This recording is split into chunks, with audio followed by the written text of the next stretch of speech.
Good morning, guys. My name is Craig Lutke. And I'm Justin Olson. As you guys know, we go to great lengths to prepare you for these trips before you come. We send you a trip preparation packet, and one of the details we want to talk about today is the recommendation to bring high-quality, durable rain gear. So when we say rain gear for these trips, people have a lot of different ideas about what that actually means. They think they're coming on a river trip in the desert. Why do I need a rain jacket? Yeah, the rain jackets are going to play a big role, you guys, when we get those occasional showers on the river. But the biggest role those play is when we're running the whitewater and you're taking waves and you're getting splashed every day. That's the key element of this rain gear, and that's why we're recommending high-quality rain gear. It's definitely a must-have for running rapids. So here, you guys, we have the classic example of our mid-grade, what we're calling our mid-grade. This is the timeless classic golf version. You get a lot of golf pro shops, and Justin's wearing the, let's call it the SeaWorld version of rain gear. What are the pros and cons to these two? Well, one of the pros, I guess, to these two options is that they're cheap and they're easy to find. I think the cons would be they're not very durable, they're really hot because they're not breathable, and on my version, I don't even have cuffs that close. Mine do. Mine's a little step up. This might be good for like a daily river trip, but for the Grand Canyon expedition or any multi-day, this is not really the ideal situation. So one of the common things we see on these trips are the wetsuits. A lot of people already have wetsuits sitting in the garage, you know, surfers, jet skiers, that type of thing. What are some of the pros and cons of the wetsuit, you think? Gosh, these really don't work all that great, you guys. You guys understand the concept of a wetsuit, but one thing about neoprene is when it gets wet, you have to stay in the water for it to work. Once you get out in the air and the wind's blowing, that evaporative cooling, you get actually pretty cold. One of the pros, you can really work on this farmer tan and even that out a little bit.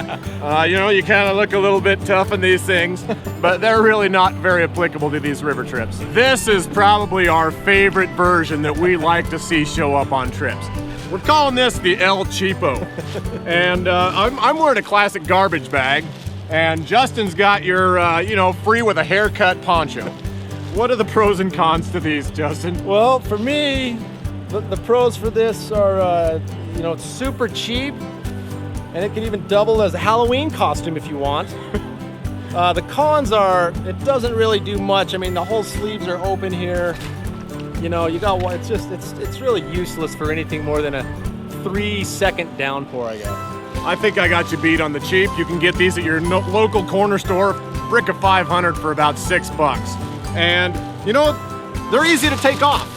You can get out of them really quick when the sun comes out. So this is what we refer to as our high quality rain gear option, and this is what we recommend for these trips. I'm wearing a splash top and Lutke's in a premium rain jacket. Lutke, what are some of the pros and cons of yours? Well, the reason we recommend these, you guys, is because they're much more durable on these river trips. I like the rain jacket version like this for a couple of different reasons. It's breathable, it has a membrane in it, so I don't get quite as hot. It still keeps the water out. It's got a nice hood that seals up around your face, you know, and around your neck. The sleeves do cuff down quite tightly. And honestly, probably one of the biggest pros of this jacket is you can use it at home after the river trip. It's much more applicable back home. Yeah. I'm in a splash top. This is a really good option because it has a gusset at the neck and at the wrists here. You can seal up these gussets and it will keep all of the water out. I guess one of the cons to this is that you can't really use it back home for everyday life. However, these are ideal if you come on a spring trip with us because it tends to be a little colder that time of year. And in this scenario, you can put on layers underneath, seal up the gussets, and stay completely dry. So if you are coming on one of those trips, it might be a good idea to bring both kinds of rain gear. Yeah, definitely.